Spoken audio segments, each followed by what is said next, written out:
Ayah number 35 says, بعد أعوذ بالله من الشيطان الرجيم الله نور السماوات والأرض مثل نوره كمشكاة فيها مصباح المصباح في زجاجة الزجاجة كأنها كوكب دري يوقد من شجرة مباركة زيتونة لا شرقية ولا غربية يكاد زيتها يضيء ولو لم تمسسه نار نور على نور يهدي الله لنوره من يشاء ويضرب الله الأمثال للناس والله بكل شيء عليم. The translation of this is Allah is the light of the heavens and earth. His light is like this. In other translation, you will find the parable of his light is, or the example of his light. So Allah is saying the parable of his light. His light is like this. There is a niche, and in it a lamp. The lamp is inside a glass like a glittering star, fueled from a blessed olive tree, from neither east nor west, whose oil almost gives light even when no fire touches it. Light upon light. God guides whoever he will to his light. God draws such comparisons for people. God has full knowledge over everything, or knowledge of everything. Before we start reflecting, we need to emphasize that this is not tafsir. Tafsir has principles of tafsir. And the tafsir will just explain to you the words and explain to you the meaning if it's clear enough. And that's why when you go to the books of tafsir, you don't really find much written about this verse. Because the verse is like loaded with secrets. And the more you find the verse a little bit vague or loaded with like there are secrets behind it, you need to utilize your intellect and start exploring. So tadabbur is trying to explore the wisdom in the words of the Quran. So it is something that is done by the mind and the heart at the same time. It needs a lot of thinking. And it can be right or wrong. But the issue is, even if your tadabbur is not the right meaning or the right secrets in the verse, there is no harm, because the tadabbur should not be a source of any halal and haram, any ahkam. So through the tadabbur, we don't say something is halal or haram. This is something else. Halal and haram has its own principles called the principles of fiqh, in which the scholars do extrapolation and tell us, according to these verses from the Quran and these hadith of the Prophet and the analogy and this is the hukm, halal or haram. But through the tadabbur, we don't get halal and haram. We're just trying to explore, trying to decode the messages in the verses. Let's now reflect upon this verse. Allah subhanahu wa ta'ala says, Allah nuru samawati wal ard. God is the light of the heavens and the earth. And this is, of course, that was like a big problem for the people who are doing tafsir, because what? No one knows the nature of Allah. Allah is not even allowed to think about him, about his own nature. Because anything that your mind will imagine, he is beyond. Anything your mind will imagine, he's different from. So Allah here is describing himself as the light of the heavens and the earth. So here I have to reflect upon the word light itself. What is light?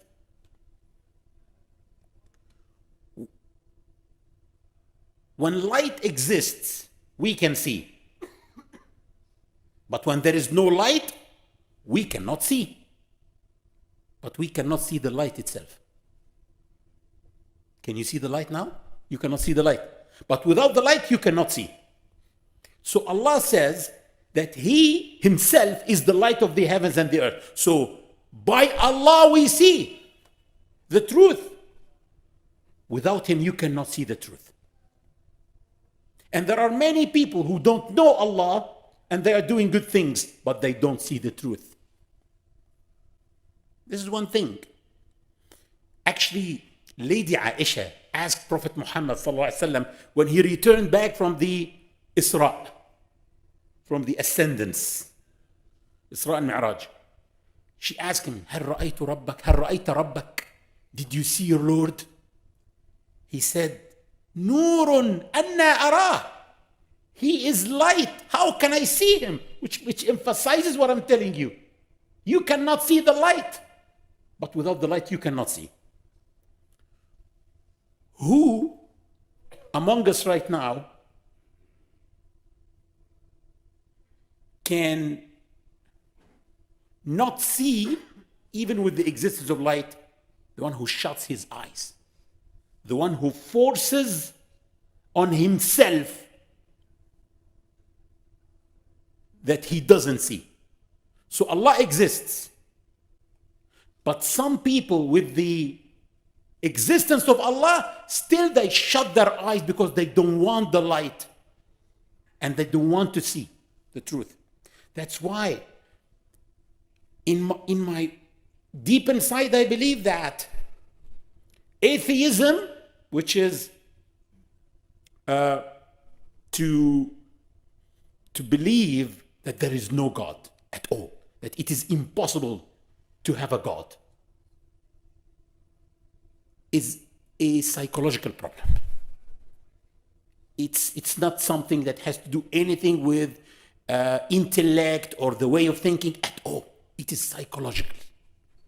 And that's why when the kuffar told Malik, the angel who is responsible for Jahannam, وَقَالُوا يَا مَالِكُ لِيَقْضِ عَلَيْنَا رَبُّكَ. They said, oh Malik, the angel, let your God, let your Lord kill us, finish us. We want to die.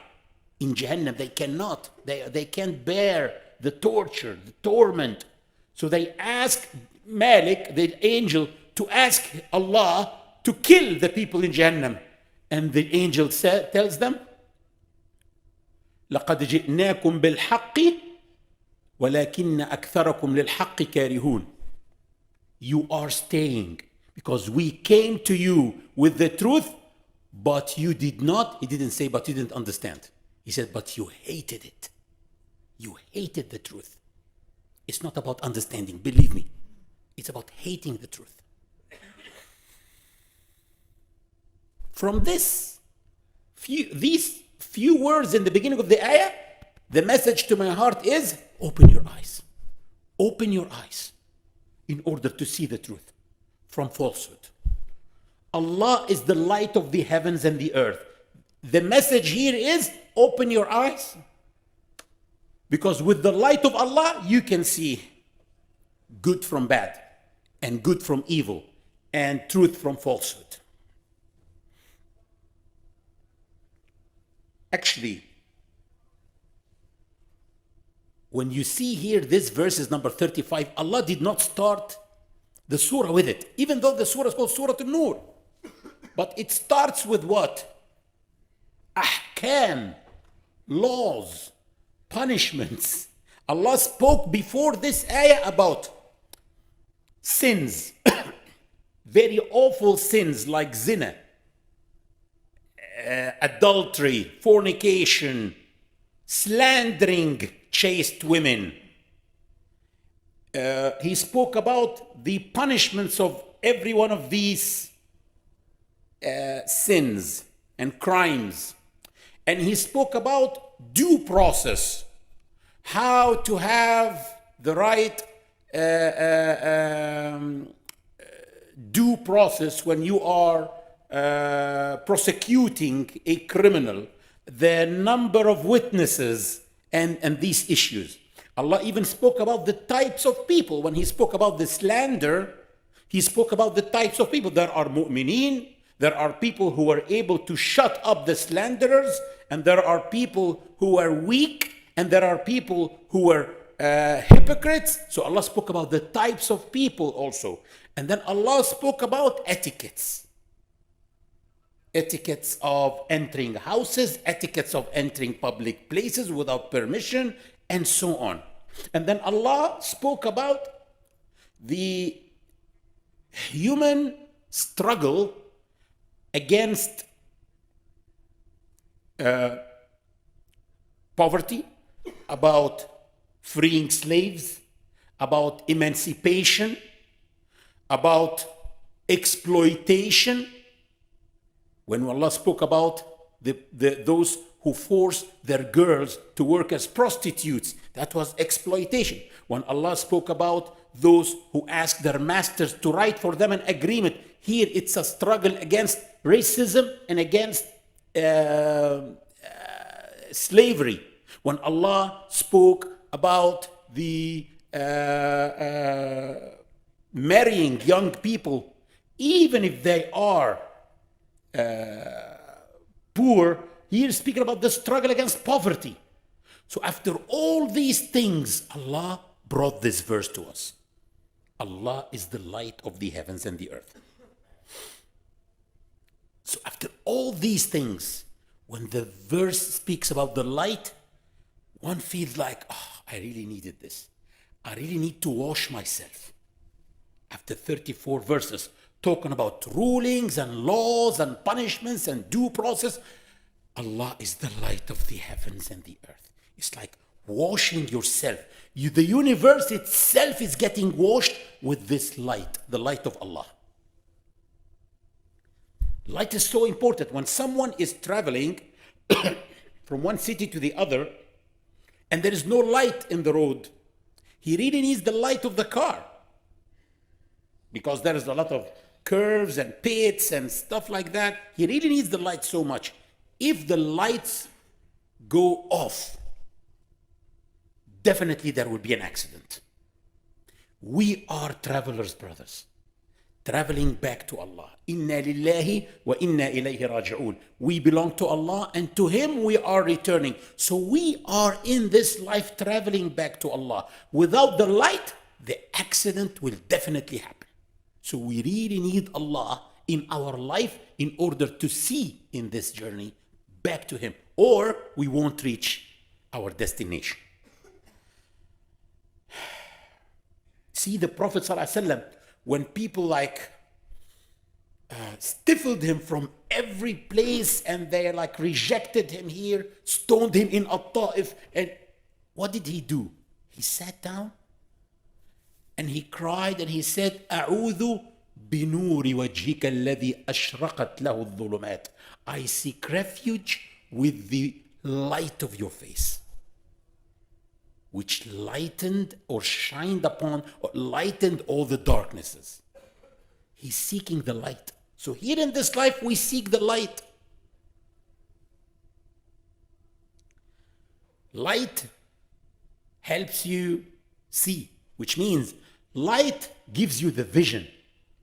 Those who do not have the light of Allah do not have the vision. Why would anyone steal? Because he doesn't have the right vision. He thinks that money is the most important. But another one doesn't steal because he knows that money is not the most important. Barakah is more important than money. So I can have money and from haram and feed it to my children, and then Allah brings disasters to our life. So with the light of Allah, you will have the right vision. Without the light of Allah, you will not have the right vision. And that's what makes people sin, is that they do not have the right vision. Some people are very smart, but they don't know how to think. This is something very important. There's a very subtle difference between thinking and smartness or intelligence. Some people can be extremely intelligent, but they don't know how to think. This intelligence gets them to jail because they use this intelligence to rob a bank and put a good plan, you see? But they don't know how to think. So intelligence is like a car, and thinking is like driving. You can have a very strong car, but you're not a good driver. It can lead you. This strong car can lead you to your death, to your destruction. But if you have moderate intelligence, not all of us are very intelligent. If you know how to drive, if you know how to think, this moderate intelligence can get you wherever you want. And this is by the light of Allah. So you just have to bring this or seek this light of Allah in your life.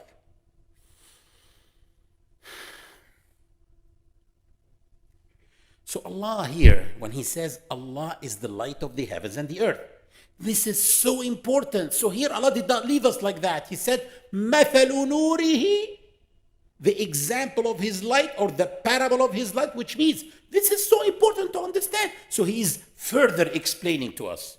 The parable of His light is like this. There's a niche. You know what's a niche? It is like a cavity in the wall.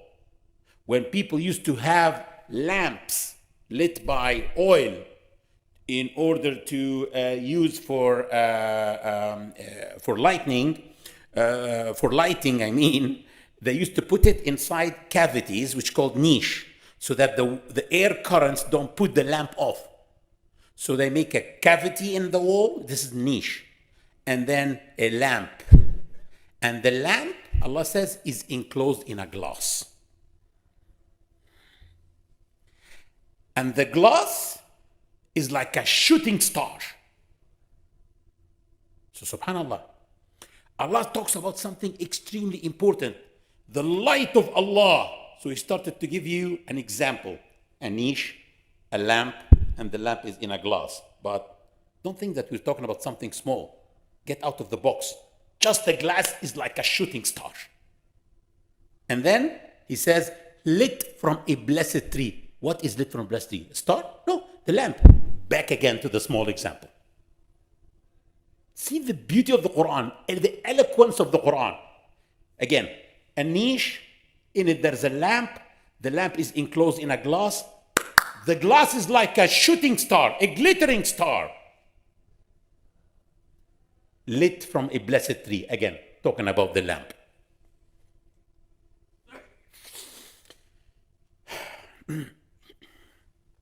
So here, we need to reflect a little bit.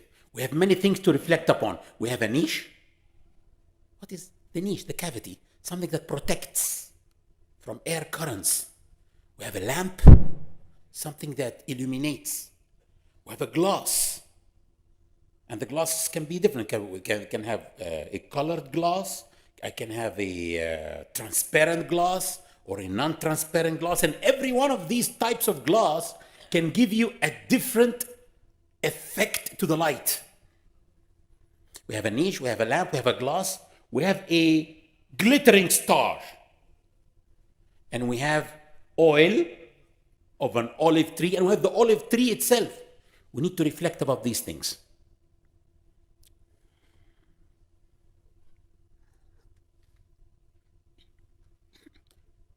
Me and another friend actually reflected upon this ayah. We looked at the verses that preceded this ayah. We found that the first 10, 11 verses are about laws, Sharia. The second 10, 11 verses are about types of people. Believers, weak believers, hypocrites. The third part, which is the third 10, 11 verses, are about etiquettes of entering houses, public places, things like that. So we thought that maybe the first 10, or the laws, or the Sharia of Allah, is the niche that protects the lamp. The lamp will be people, the human being, who can be a good lamp or a broken lamp, a hypocrite or a believer. And he is enclosed with etiquettes that can make him shine. And the etiquettes can differ from one to the other. But the etiquettes of Allah that Allah gives us is the best. But this lamp, this human being, is lit from an olive tree. And this olive tree is neither in the east nor in the west. If the lamp is the human being, then what tree is giving this fuel to the human being?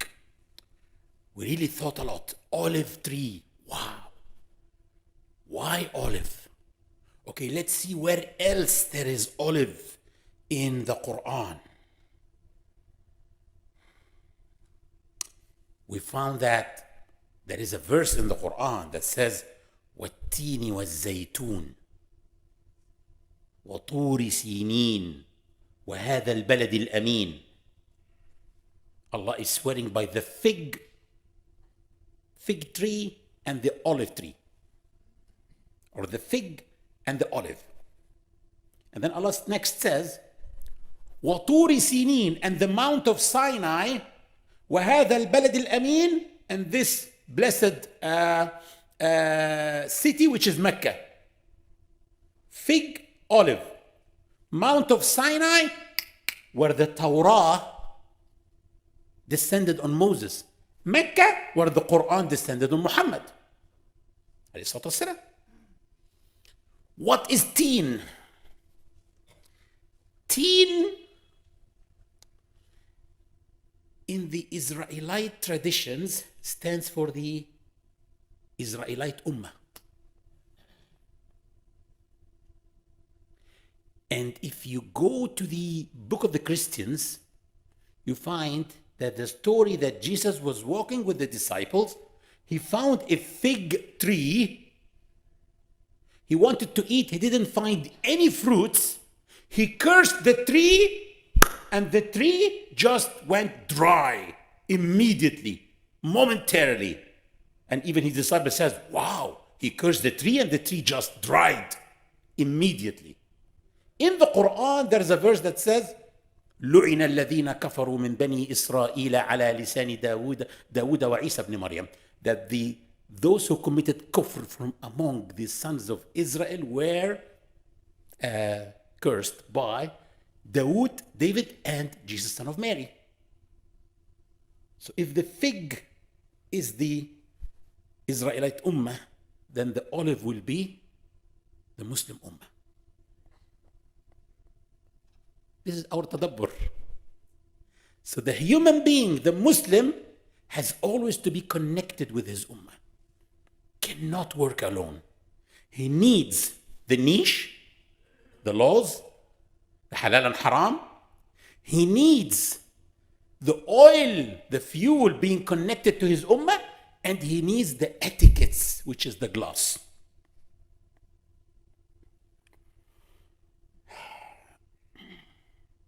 And this, listen to this. This olive tree, Allah says it's what? Neither in the east nor in the west. Allah said in Surah Al-Baqarah, وَكَذَلِكَ جَعَلْنَاكُمْ أُمَّةً وَسَطًا. This is how I made you a middle nation. Allah made this ummah a middle nation.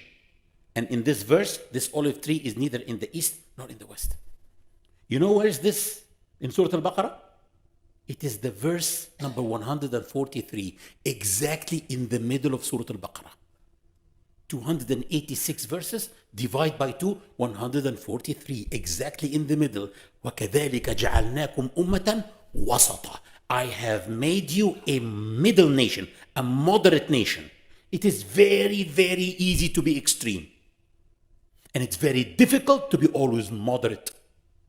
Either extreme to the right or extreme to the left. But the challenge that is facing every Muslim is to keep himself always modest and moderate in the middle. And then Allah says, Nurun ala nur, light upon light. The light of the lamp with the light maybe of the Sharia, the laws, maybe the light of the etiquettes, or the light of what? I believe of the Ummah. So there is light coming from the human being, from every Muslim, and there is oil, which Allah described that it is oil that is about to ignite without any fire touching it. It is being fed by the Ummah. So A human being really needs to be always connected with his ummah. Cannot work individually. This is not a religion of individuals, I'm telling you. Even when you pray individually, you speak in a plural tense. إِيَّاكَ نَعْبُدُ وَإِيَّاكَ نَسْتَعِينُ. You alone we worship, and to you alone we turn for help. You don't say إِيَّاكَ أَعْبُدُ وَإِيَّاكَ أَسْتَعِينُ. You alone I worship, and you alone I turn for help. Someone would say, yeah, because this is Quran, I cannot change the Quran. Allah could have made an instruction like that when you pray individually, speak in an individual tense. Say, أَعْبُدُ وَأَسْتَعِينُ. But He didn't. You pray in circles around the Kaaba, and the circles around the Kaaba keep widening until they spread all over the earth. Tonight, when we prayed here, Maghrib, we were maybe like 30, 40 rows. These are not 30 or 40 straight lines. These were not straight lines. These are 30 or 40 sectors of 30 or 40 circles around the Kaaba. So even when you pray individually at home, you are in a circle. So you're not alone. There are other brothers and sisters praying with you in that circle.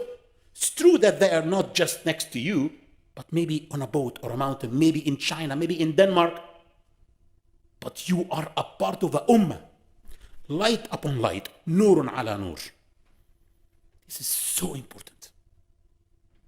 If I take the other tadabbur, which is, it is the light of the individual with the light of the law. This is a religion of law and order, Sharia of Allah. Of course, we are here as a minority in this country. We are not even trying to apply the Sharia in a non-Muslim country. But there is an aspect of the Sharia that we can apply on ourselves individually here, which is to stick to what Allah told us, that it's halal, and to stay away from anything haram. But the issue again here is that it's not all about faith. Faith alone is not enough. So if someone has faith, is he like that saved? This is the Christian belief. That if you believe, they tell you, if you believe in Jesus as your Lord, you're saved. Okay, what if I, God forbid, believe in Jesus as Lord? What can I do next? Nothing, just stay like that. Okay? Am I like, yeah, you're saved like that. Can I do anything? No, just you have to stay like that until you die. You see, it's static, not fruitful. But if you believe that La ilaha illallah Muhammad Rasulullah, are you saved? No, not yet. Why? Because Allah said, الَّذِينَ آمَنُوا وَعَمِلُوا الصَّالِحَاتِ. You have to believe and do good work. Okay, now I did some good work. I gave charity. Is it enough to be saved? No, because maybe Allah did not accept it. Maybe your intentions were not pure. So what can I do then? Do more good work and make sure that your intention, as much as you can, are pure. Okay, I will smile in the face of my brothers and sisters, which is a form of charity. This is good work. Am I saved? Nobody knows. Keep doing good work. So you believe and you keep doing good work all the time. So this is dynamic and fruitful. Light upon light. The laws tell you how to act all the time. You cannot have this as law, that your Lord have made everything halal for you. Like Paul said to the Christians, that's why they have that the pork is haram in their book, but they can eat it because Paul told them, from now on, since you believe in Jesus, everything is okay. Come on. Light upon light. The light of the individual, the faith of the individual with the work and the deeds. يَهْدِي اللَّهُ لِنُورِهِ مَن يَشَاءُ. Oh, this part of the verse says, God guides whoever He will to His light. Okay, it's about God guiding people and other people not. God guides some people and makes other people go astray. Allah says in another surah, فَمَا لَكُمْ فِي الْمُنَافِقِينَ فِئَتَيْنِ وَاللَّهُ أَرْكَسَهُمْ بِمَا كَسَبُوا أَتُرِيدُونَ أَن تَهْدُوا مَنْ أَضَلَّ اللَّهُ وَمَنْ يُضْلِلِ اللَّهُ فَلَنْ تَجِدَ لَهُ سَبِيلًا. Allah here says to the believers, Why are you divided in two about hypocrites when God himself has rejected them because of what they have done? Do you want to guide those that God has left to stray? This is the translation, but the word in Arabic doesn't say so. It doesn't say that God has left to stray. It means exactly, literally, do you want to guide those whom Allah made them go astray? So Allah makes people go astray, by the way. That's a misconception. How can Allah make some people go astray and guide other people and then hold them accountable?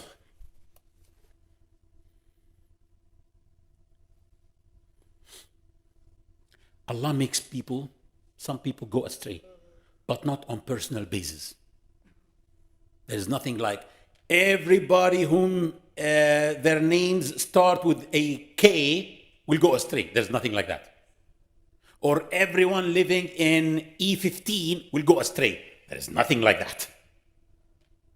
But Allah spoke about types of people who will go astray, like al-fasiqin, al-kha'ini. For example, in Surah Yusuf, وَأَنَّ اللَّهَ لَا يَهْدِي كَيْدَ الْخَائِنِينَ. God does not guide the mischief and the treacherous. So it is about you. You can make yourself among the treacherous or not.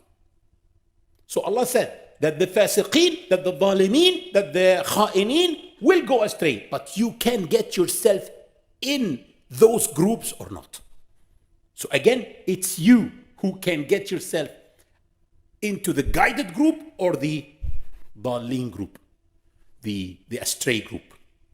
إِنَّ اللَّهَ لَا يَهْدِي مَنْ هُوَ كَاذِبٌ كَفَّارٌ. God does not guide any ungrateful liar. So Allah have made ungrateful liars go astray. But it's you who can get yourself with the group of ungrateful liars or not.